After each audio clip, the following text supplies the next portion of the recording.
Bom dia, Maraté. Obrigado por teres aceito o meu convite. Estamos aqui no meio de eu ter vindo de uma prova, onde aproveito para dizer que ficámos em primeiro no escalão mais novo, a nossa equipa, na Estafeta dos Reis, e daqui a bocado vamos jogar basquete e encontramos aqui. Não é fácil encontrar-te cá em Portugal, não é? Porque a vida levou-te a emigrar. E como é que tem sido a experiência de trabalhar em Inglaterra? Bom, tem sido... O balanço é positivo. Já estou lá fora há 10 anos. Estive na República Checa primeiro, durante 6 anos, e estou em Inglaterra. Vai fazer agora 5 anos. Vai fazer agora 6 anos, este ano. A experiência, no geral, tem sido muito positiva. Eu acho que sempre que há a oportunidade da gente de sair e conhecer outras culturas e tal, é muito importante. Acho que nós crescemos Mas nunca pensaste... como indivíduos. Eu sei que tu estudaste em Praga, eu também fui lá ter uma vez contigo. Não pensaste depois voltar para Portugal a trabalhar? Pensei, havia sempre essa hipótese. Houve um conjunto de fatores que depois me acabou por levar a optar por Inglaterra. Tinhas lá a família, não é? Tenho lá uma prima. Não foi tanto por isso. Fiz muitos amigos ingleses durante o curso. Eu tinha um certo fascínio pela cultura inglesa, desde miúdo que falo inglês, e acho piada à maneira sui generis deles, não é? São sempre um bocado diferentes em tudo. Sempre achei piada a isso, sempre gostei de ser diferente. Eu sempre gostei do que é diferente. E sempre, desde miúdo, tive essa cultura. Depois tinha a opção de trabalhar no NHS, no serviço de saúde deles, que é muito... ou pelo menos eu tinha a ideia que era muito complexo e abrangente. E realmente é. Na República Checa? Não, em Inglaterra. Por isso é que isso levou-me a optar por Inglaterra. Depois também não queria voltar para Portugal e voltar a ir viver em casa dos pais e não sei o quê. Queria enfim, ter um bocado mais de responsabilidade, e há sempre aquela altura que a gente precisa de dar o pulo. E tu és guineense, nascido lá ou nascido cá? Eu nasci em Portugal. Ok. Nasci em Portugal, os meus pais são guineenses. Então não tens ligação, ou seja, há pessoas que depois terminam o curso cá em Portugal, ou onde seja, mas depois querem ir para o país dos pais, ou o país da origem, não sei. Sim. Eu tenho uma ligação muito forte à Guiné. Os meus pais... cresci em Portugal, mas sempre educado numa subcultura africana, guineense. Já tenho uma ligação muito forte, já lá fui várias vezes. Estive lá em 2017, abril de 2017, recentemente. Tenho uma ligação muito forte e gostava muito de um dia trabalhar na Guiné, mas enfim, estou a começar. Preciso me especializar, acabar a especialização, essas coisas todas, que é para depois, então, quando for, já poder contribuir melhor com um projeto mais sólido, do que simplesmente ir lá durante uma semana e voltar, né? Mas tenho uma ligação muito forte e um dia gostava de trabalhar na Guiné. Então... É lá. Um médico aqui podes ajudar, imagina 1000 pessoas. Na Guiné podes ajudar 1 milhão, se for preciso. Mas é estranho conhecer algumas pessoas que na área da saúde estão a ir para fora. Mas depois aparecem cá médicos de fora. Sim. É um bocado estranho. Contraditório. Um bocado contraditório, sim. Enfim, cada caso é diferente, não é? Cada pessoa tem os seus motivos. Eu acho que a grande maioria de pessoas que vão lá para fora na área da saúde são mais enfermeiros e enfermeiras, não tanto médicos. Em Portugal há mais um déficit de médicos, especialmente no interior e nas regiões mais isoladas. É aí que aparecem os espanhóis. Exatamente. Portanto, essa balança acho que é um bocado mais. Os médicos costumam voltar, eu acho. Eu no meu ano fui uma exceção, fui o único português do meu curso que não voltou para Portugal. Pois, porque tu foste num curso que era não sei se era apoiado, mas era uma turma portuguesa. É um curso para estrangeiros. Sim. Que corre em paralelo com o curso checo. Então eles têm um curso para estrangeiros. Então éramos para aí 20 portugueses, mais ou menos. Mas isso foi o teu ano especificamente? Ou todos os anos havia? Todos os anos há. Portanto, todos os anos há números semelhantes. Okay. No meu ano éramos para aí 30% de portugueses, outros 30 ou 40% ingleses. E porque é que depois decidiste ir? e várias Isso era partes. uma pergunta que eu acho que nunca te fiz. Porquê é que foste para Praga? Yeah. Porquê é que entraste Isso é- nesse coisa? Essa é uma história que curiosamente tem a ver com o atletismo. E foi o que história? Foi o custódio. Foi o custódio. Eu treinava com o Benfica na altura, Uhum. o Rui Silva levou-me para lá e conheci o Pedro Custódio. E às tantas, passados 2 anos, acho eu, comecei com 17, portanto eu fui para lá com 20, portanto, 2 anos e meio, 3 anos. Ele contou-me assim do nada, bem à Custódio, Uhum. olha, vou para Praga, vou fazer um exame e vou ver se entro lá em medicina. E pá, de um dia para o outro decidi, vou para lá. Para tentar. Vou tentar também. Ele contou-me que era uma boa faculdade, tinha uma certa reputação, o curso era em inglês, que era uma coisa que eu gostava. Sempre gostei de... E estavas à vontade. Estava à vontade com o inglês e sempre achei piada ao estudar em inglês, porque abre muitas portas, não é? Uhum. E era uma coisa que eu já tinha discutido com a minha família, a possibilidade de estudar em inglês e por aí fora. E epá, foi mesmo uma coisa, num treino, ao fim da tarde, ele contou-me, no dia seguinte, eu já tinha falado com a minha mãe, já tínhamos decidido, vou tentar também. E não me arrependo. Foi uma boa experiência. Já lá vamos voltar. Mas agora, tu disseste que foste levado para o atletismo pelo Rui Silva. Eu sei, sim. O pai dele, na altura, era o diretor da secção. Exatamente. E tu eras velocista, ou seja, foste para a velocidade, mas tu não tinhas o típico corpo de velocista. É verdade, é verdade. Eu sempre fui assim, muito fininho, esquelético mesmo, magrinho. Eu andava na escola com o Rui é meu amigo de infância, andámos na escola juntos. Um dia ouvi-me a correr, alguém me deixou na escola, deu-me boleia para a escola e eu deixei o telemóvel cair no carro dessa pessoa. E quando entrei na escola, me apercebi que não tinha telemóvel, voltei para trás, comecei a correr atrás do carro. E o Rui viu-me a correr. Eu disse, tu corres bem, tens que ir lá tentar dar umas corridinhas, fazer uns testes e tal. E foi assim, foi muito naquela da amizade. Né? Mas começaste quando a treinar começou, foi mais... quem? Eu comecei... bom, na altura estava lá o Pessoa Barata. Uhum. Pessoa Barata, estava lá, treinava alguns putos, era um bocado mais novo do que eu. Eu comecei com 17 anos, tarde. Pois é, tarde. Treinava lá uns putos, e então foi ele que me deu assim os primeiros... para me habituar, não é?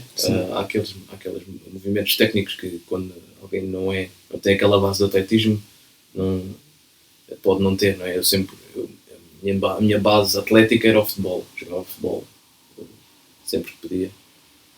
E joguei federado muitos anos também, não sei o quê. Então o professor Barata deu-me aqueles primeiros ensinamentos. Depois o Rui treinava com o grupo do professor Ganso. Nelson Évora, o Beto, o Jorge. Havia lá um que também fazia barreiras, que eu já me esqueci o nome.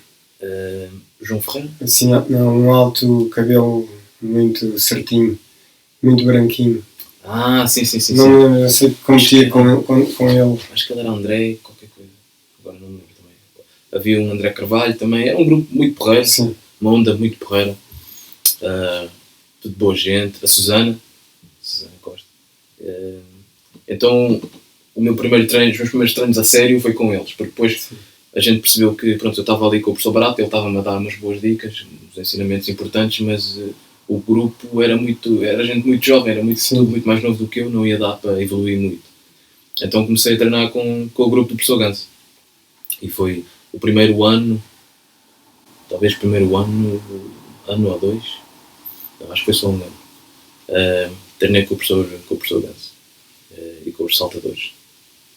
E pá, foi espetacular, um ambiente porreiro, uma alta espetacular. Eu lembro-me nessa altura, eu queria fazer provas combinadas e era a minha cena. Eu era bom em várias coisas, então provas combinadas. E o meu treinador disse, eu não sou a pessoa certa, eu vou levar-te ao João Ganso a ver se ele pode treinar, porque na altura já estava no Benfica. E o João Ganso disse-me assim aos meus olhos, olha, aqui o principal elemento, o treino é focado no Nelson. Se aceitares, tudo bem. E eu pensei, mas o Nelson faz triplo.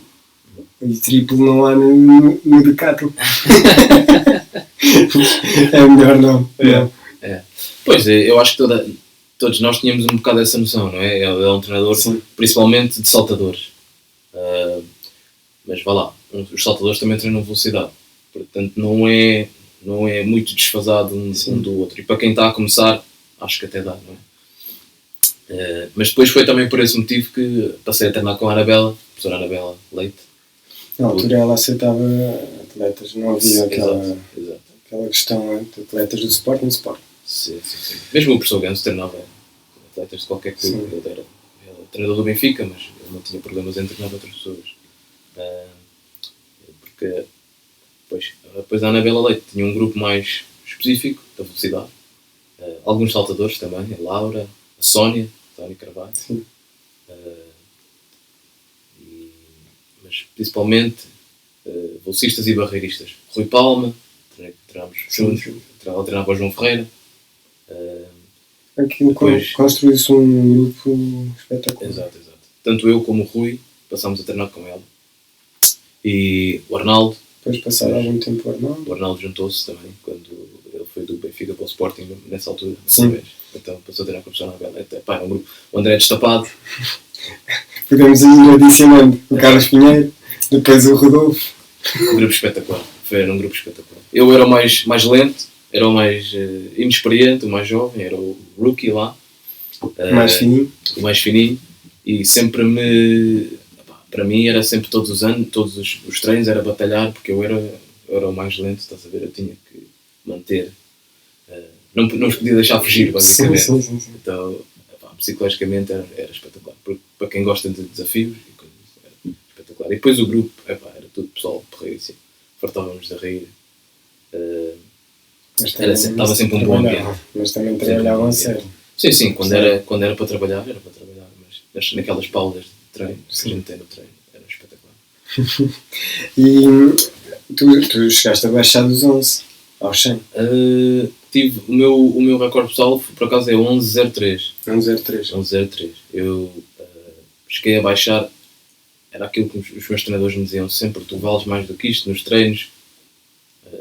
Estás ali lado a lado com gajos que valem 10.80, 10.90, mas depois nas provas não se manifestava. Eu acho que na altura em Portugal, quando eu treinava em Portugal, era um bocado um bloqueio mental. Sim. Depois, quando fui para a República Checa, continuei a treinar, já lá um grupinho bacana também. Acho que esse bloqueio mental já não era tão... E chegaste a participar lá em provas? Influente. Sim, estive lá 5 anos, estive lá 6 anos e treinei durante 5 anos. E todos os anos, à exceção do último ano, que eu já estava a ver que, pronto, a medicina ia começar a ocupar a maior parte do meu tempo. Sim. Durante esses 5 anos, treinei, competi. Tu pertenceste lá a um clube? Sim, eu treinava com o USK. Que é um clube multifacetado, tem voleibol, tem basquetebol, não sei o quê, depois também tem faceta de atletismo. Foi por acaso, porque o treinador, eu quando fui para lá fui morar para uma residência de estudantes e, curiosamente, o estádio nacional deles é pertíssimo dessa residência de estudantes. Onde me levaste? Que era aberto, Sim. entrava-se à vontade. Exato. E éramos só nós dois. Exatamente. Yeah. Eu tinha o cabelão ainda. Sim. Exatamente. E esse é o complexo do Estádio Nacional deles. Que é numa colina. Exatamente.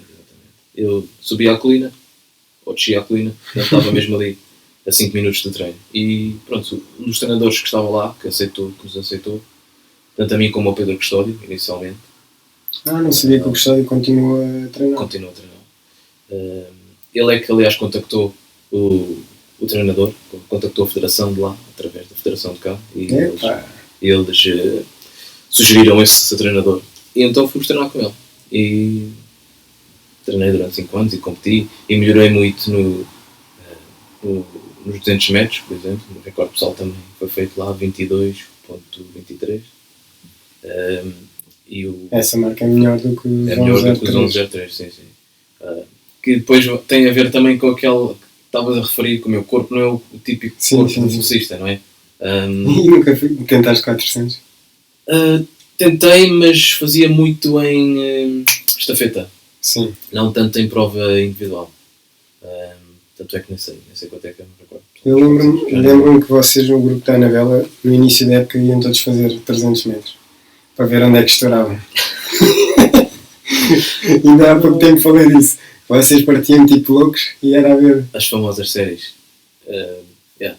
E tínhamos a Jenny também, por falar em séries, que pronto, trabalhava, era trabalhadora gestante e atleta, e não podia, às vezes não podia vir aos treinos, mas ela tinha uma pontaria, vinha sempre aos treinos, que eram aquelas séries a matar, ela aparecia sempre, tinha um azar do caraças. Mas cá? Cá. Exato. Muitas séries, esses treinos eram aqueles que doíam mais, mas depois eram aqueles que nos preparavam melhor, creio eu. Condição física era espetacular, fazíamos. Os treinos de início da época, para ganhar aquele ritmo, era 2 vezes 300, 6 vezes 200, 6 vezes 150 e 2 vezes 100, uma coisa assim. E houve muita diferença do treino em Portugal para o treino na República Checa, em Praga? Houve uma certa diferença. Não sei se isso se deve mais ao treinador em específico, ou à cultura de treino. Mas houve. O treino lá era mais...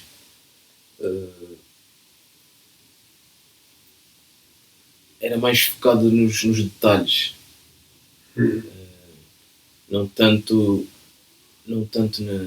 Aqui era mais preparação física, condição física, treino de peso, de carga, não sei o quê.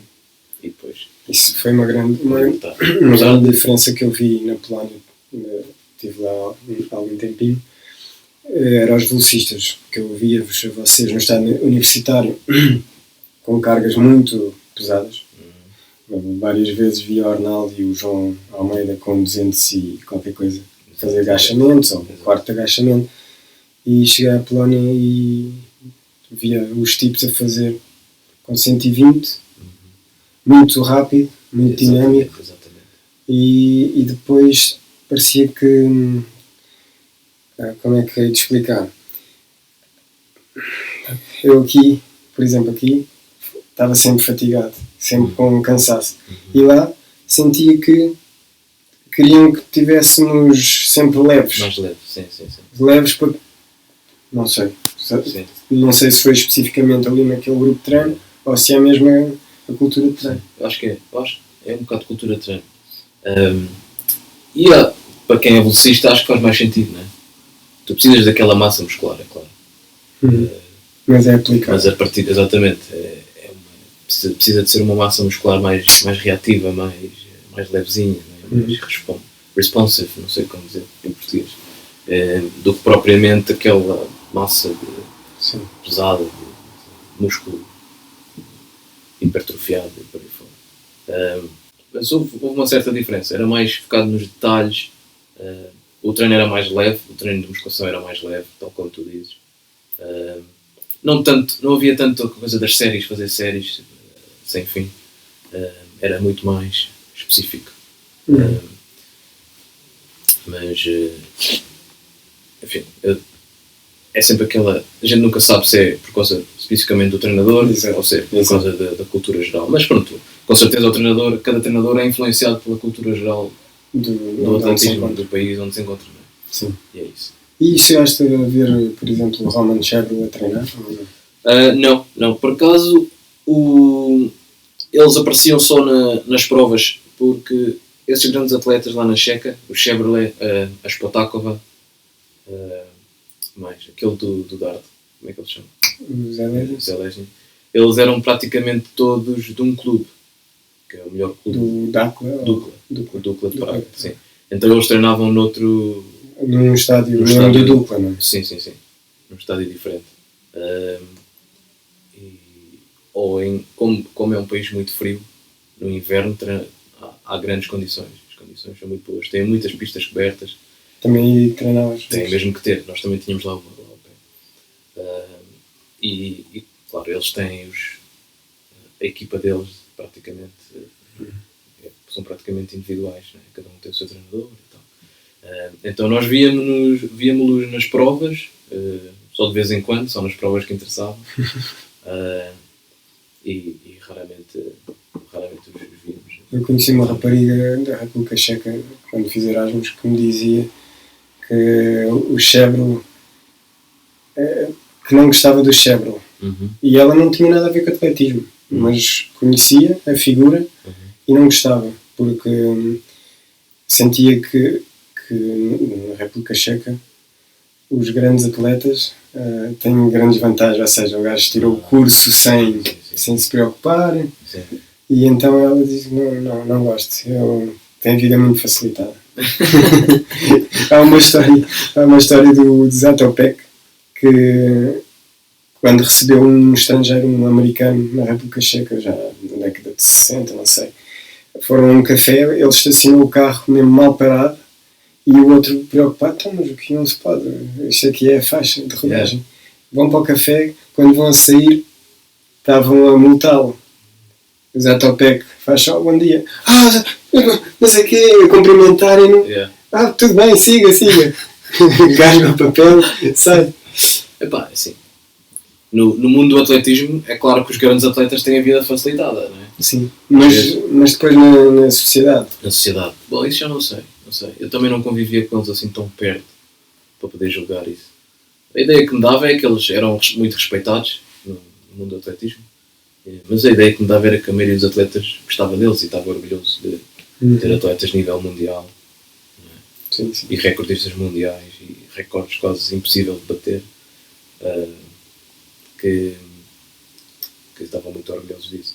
E tu lá na República Checa viste o Bolt, não foi? Vi o Bolt no meeting de Ostrava, o Golden Spike. Como é que se diz em português?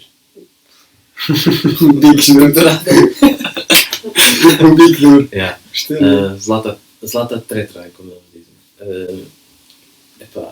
É um meeting, pronto, nome internacional. Sim. Em Ostrava, numa cena, tipo a segunda cidade deles, ou a terceira. E nós fomos lá, acho que estive lá 2 anos. Num deles, vi o Bolt, ele foi correr, foi fazer 100 metros. Mas, porque houve um ano que ele foi fazer 300, não foi? Foi, mas não foi esse ano. Ele foi, no ano em que eu estive lá, ele foi fazer, acho que foi fazer 100 e 200. E eu corri uns minutos antes dele e fiquei de propósito lá na zona da chamada, à espera que ele passasse, que é para ele assinar um autógrafo. Por acaso tinha um amigo meu, um grande amigo meu, o Honza, como a gente lhe chamava, que treinava comigo na altura, que ele era mesmo apaixonado pelo Bolt. Ele dizia, tens que me arranjar um autógrafo, não sei o que mais. E então ele assinou o chapéu e eu ofereci-o.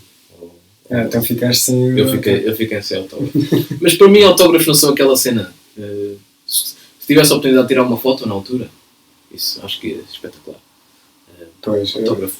Eu quando vi o Félix Sanches também, depois quando regressei ao hotel, disse, esqueci-me de tirar uma selfie. Na altura não havia, ainda não se falava das selfies, mas toda a gente tirava, só que não eram selfies. E fiquei com pena.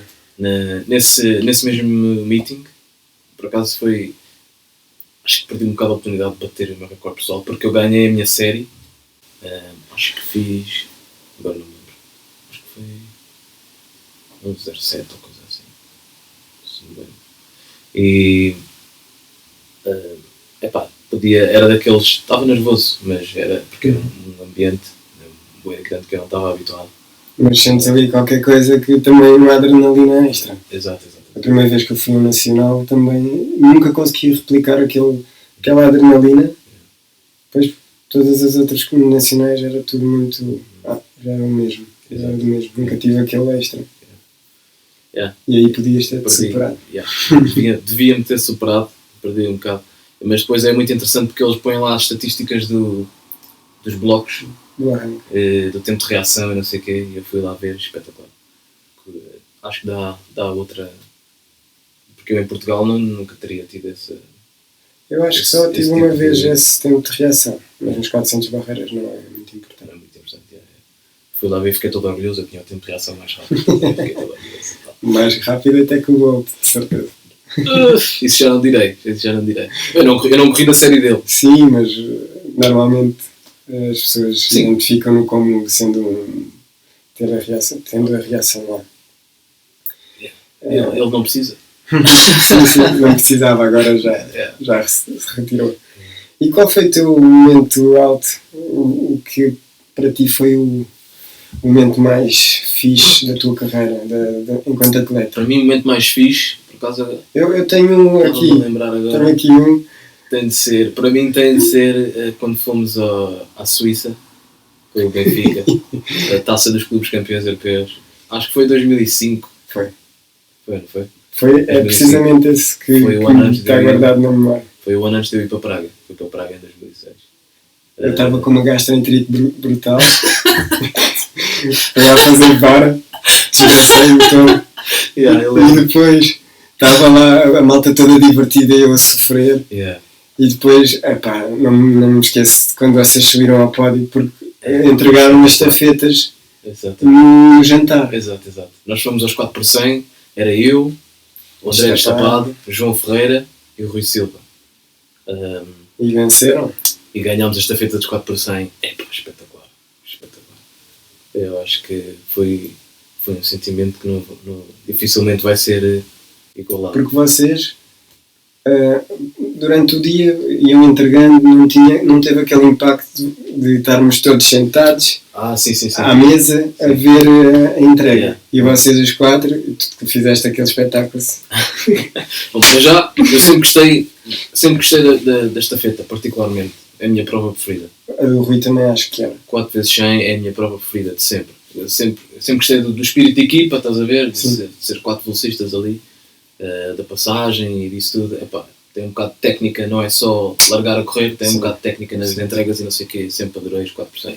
Depois vamos a uma prova europeia e ganhamos. Fiquei Foi na taça dos clubes campeões europeus. Exato. E eles entregavam, iam entregando os prémios das outras provas. Depois os 4 por 100 e mais algumas provas. 400, penso 400, que eram as últimas. Que eram as últimas do dia. Eles entregaram depois no jantar comemorativo. Então tinham lá o palco, depois tinham o pódio no palco, e nós subimos ao palco e não sei o quê. Por acaso devia ter trazido essa foto. A cantarem o hino. E temos fotos de nós todos agarrados à bandeira, uma bandeira do Benfica e outra de Portugal, agarrados à bandeira, a cantar e tal. Sim, todos muito estoicos e foi um momento muito fixe. E depois a festa. Sim. Lembro. Das várias equipas, de vários países. Andava lá mesmo mal, mas ainda tirei umas fotos à festa. Foi muito giro. Muito fixe. E o momento mais negativo? Tu fizeste parte daquela famosa estafeta que estão sempre a gozar com o Rodolfo. Sim. Tu fizeste parte. Era eu, tu, o Rodolfo e... Pinheiro, possivelmente. Agora também não estou certo. Eu agora também não estou certo se eu participei nessa estafeta.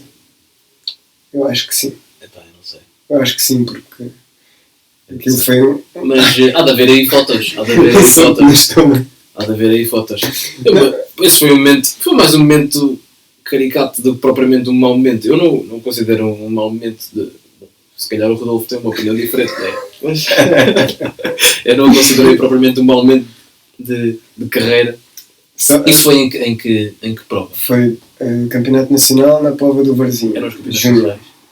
E para quem não sabe a situação, a nossa estafeta, o Rodolfo terminava a nossa estafeta. Exato. E tínhamos um avanço considerável.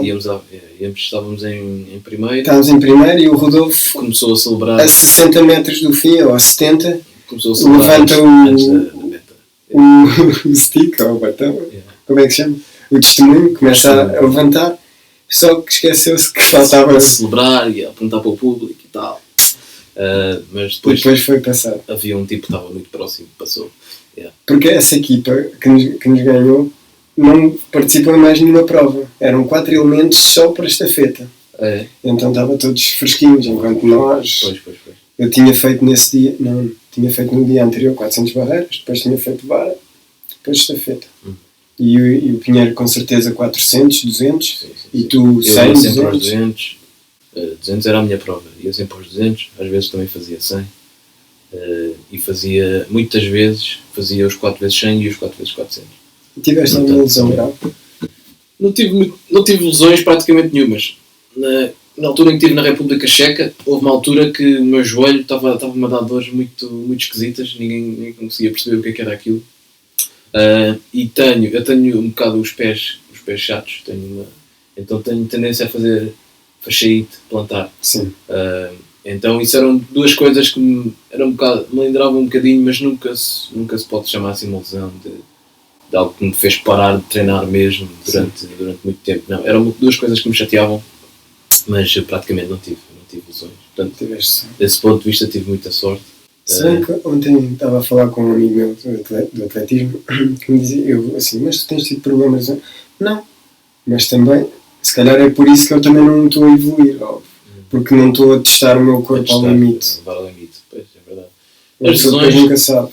Há sempre um lado positivo e um lado negativo, como em tudo. O lado negativo da lesão é que tens de parar de treinar, é altamente frustrante, podes estragar uma época, ou duas. Pois, se tiveres aquela mentalidade de tentar ver o lado positivo nas coisas, também consegues perceber, ok, uma lesão, para já podes melhorar consideravelmente na área em que tens a lesão, podes fazer treino específico para essa área, podes passar mais tempo no ginásio, ganhar mais força, né? Portanto também tem um lado positivo, aprendes um bocado aquilo que pode ser o teu limite ou um movimento que não devas fazer. Depois também depende do acompanhamento que tens, não é? Se tiveres pessoal à tua volta que te faz mostrar isso, que te mostra isso e que te faz perceber isso, ou se tiveres aquela mentalidade das pessoas que encontram maneira de fazer as coisas em vez de encontrar desculpas, podes tentar dar a volta à situação e fazer isso no positivo, não é? Mas há lesões que são muito difíceis. Eu por acaso tive sorte, não tive lesões nenhumas, portanto também não posso considerar nenhuma lesão como ponto negativo da minha carreira. Ponto negativo, não houve. Fica difícil encontrar um ponto negativo. Para mim, aquilo que me chateia mais ou que me frustra mais é que eu acho que era capaz de ser melhor e não consegui demonstrar. Mas se calhar era o evento ou não? Eu acho que sim. Nas provas eu estava sempre nervoso, quer dizer, acho que é normal estar nervoso. Eu considero evento de disciplina. Se calhar tivesses feito 400 ou... Se calhar se eu tivesse tentado 400 ou treino específico para 400, acho que se calhar era capaz, ou até 800. Houve alturas em que me falaram, tu tens corpo de 800ista, devias tentar e tal. Não sei, eu acho que na altura tinha aquele sonho de ser velocista, de ser um bom velocista e os 800 não me fascinava muito. Temos de fazer aquilo que gostamos também. Exato. Há pessoas que, encontram talento naquilo. Não vou estar aqui a nomear pessoas, mas tinham aquele talento e pronto, deixa-me aproveitá-lo. Exato.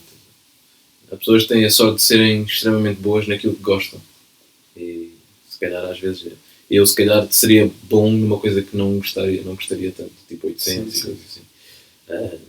Mas se calhar se tivesse que escolher um ponto negativo ou uma faceta mais negativa foi o facto de nunca ter sido assim, o facto de achar que podia dar mais mas não poder ter dado.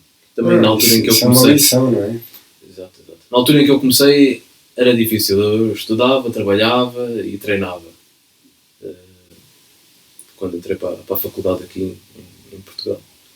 Depois em Praga estudar medicina, que é um curso que exige muito tempo, muito estudo e por aí fora. Ia viver sozinho, ia ter que ganhas outras responsabilidades, outras preocupações e o atletismo não pode ser não podes dedicar aquela prioridade, aquela atenção toda ao atletismo. Portanto, isso se calhar teve alguma contribuição. Mas, de modo geral, como a gente costuma dizer, para mim aquilo mais importante que tirei do atletismo foi as amizades que fiz e, portanto, tendo em conta isso, achas que te deu o melhor, não? Foi aquilo que me trouxe mais na vida, foi as amizades. E, enquanto a isso, não há negativos. Quando tu tens isso em perspectiva quando consideras as amizades que tiraste, não há negativo. É melhor negativo. E tu não podias ter ido para outra modalidade? Vejo que gostas imenso de basquete, Bem, futebol. Tudo o que mexe eu faço. Lá em Praga nós ainda fomos jogar uma futebolada. Exato. Pois é, na ilha. Sim. Yeah. Desde miúdo sempre fui desportista, hiperativo. Era futebol, como todos os miúdos. Futebol. Joguei federado, joguei futebol de 11, federado, joguei futebol de 5, futsal, federado. Depois tive azar, os clubes em que eu entrava, por coincidência ou não sei se tem alguma coisa a ver comigo. Na época seguinte, ou 2 épocas depois, o clube deixava de praticar. Normalmente era por dificuldades financeiras, não é? Era muito caro. Yeah. Eles não me conseguiam pagar. Depois fiz voleibol, joguei voleibol, federado pela escola. Joguei basquetebol no Carnido. Isto é, tentei entrar para a equipa, fiquei, mas depois surgiu a oportunidade de jogar futebol e eu saí. Yeah. Mas joguei no Carnido uns quantos jogos. Tudo o que mexe eu sempre fui apaixonado. Depois foi o atletismo. E agora, como a gente falou no início da entrevista, daqui a bocado vamos jogar basquete. Portanto, agora estou mais virado para o basquetebol até do que o futebol. Futebol agora aborrece-me um bocado. Acompanhas a NBA? Yeah. Todas as oportunidades que eu tenho. Porque os horários é que são um bocado. Os horários são difíceis. Yeah. Ver jogos ao vivo quase não dá. Porque tens de ficar. Mas os teus horários, até às 3 ou 4 os teus horários também são rotativos, ou não? Sim, mas quando trabalho durante o dia, sim, à noite preciso dormir. Quando trabalho durante a noite, estou no trabalho, não posso ver o jogo. Portanto, é sempre difícil. Tem que ser sempre a gravar e a ver depois. A maioria vejo no YouTube, porque cá na Europa não somos tão... Mas o YouTube são os highlights, basquetebol. Sim, só os resumos. Cá na Europa ninguém liga tanto ao basquetebol. Mas eu acho um desporto muito cativante. Tipo, não tem pausas praticamente. Há sempre algo interessante a acontecer. Eu agora vejo um jogo de futebol, aborreço-me, porque nos 90 minutos há para aí 10 minutos ou 15 de interesse. No outro dia adormecia o Benfica Sport. Logo nos primeiros 15 minutos e só acordei, já o jogo tinha acabado. Porque... E para ti qual foi o melhor jogador de basquete sempre? Ou quem é? Porque, o meu jogador preferido, quem é o melhor de sempre?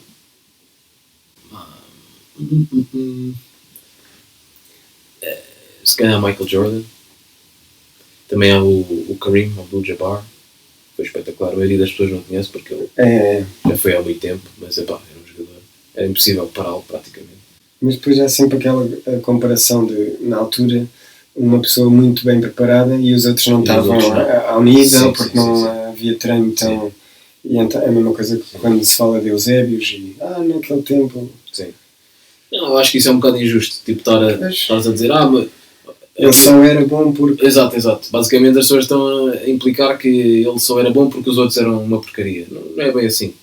Claro que o homem tem que jogar na época em que vive, não é? Não pode escolher. Não pode escolher. E quando há alguém que se destaca, isso é independentemente da época em que vive. É claro que ele se destaca-se em relação aos outros da mesma época, claro. Mas, essas comparações eu não acho muito justas. Mas Michael Jordan, Abdul-Jabbar, Olajuwon, que é também muita gente não conhece. Hakeem Olajuwon, grande jogador. Esse não conheço. O meu preferido, mas o meu jogador preferido é o Dwayne Wade, dos Miami Heat. Isto é, quando eu comecei a gostar de basquetebol... Eu por acaso tenho algum comentário, no site, sobre o Dwayne Wade. Estou para ver. É um daqueles que é grande jogador. É mais em termos de personalidade, estás a ver? O estilo de jogo ele faz-me lembrar muito do Michael Jordan. E depois em termos de personalidade, tanto aquilo que transparece, óbvio, não o conheço, né? Mas aquilo que transparece é que é um gajo muito porreiro, com os pés na terra, com cabeça. Sim. Eu gosto disso. É o teu estilo de jogo ou não? Eu Qual é o teu tento copiá-lo. Então, Eu tento copiá-lo ao máximo. então pronto, agora temos de terminar esta conversa e eu vou comprovar com os meus olhos a ver se é A mesmo. ver se é mesmo. Yeah. Agradeço-te imenso e Eu é que agradeço a oportunidade e olha, desejo-te a maior sorte com a revista, com o que estás a fazer. Acho que é muito positivo. Muito positivo, acho que estás no bom caminho. obrigado. E naquilo que eu estava a falar em relação às amizades, fico contente que sejas uma delas também. Uma das maiores Obrigado. que eu trouxe. Isso é que é importante. Anda rápido.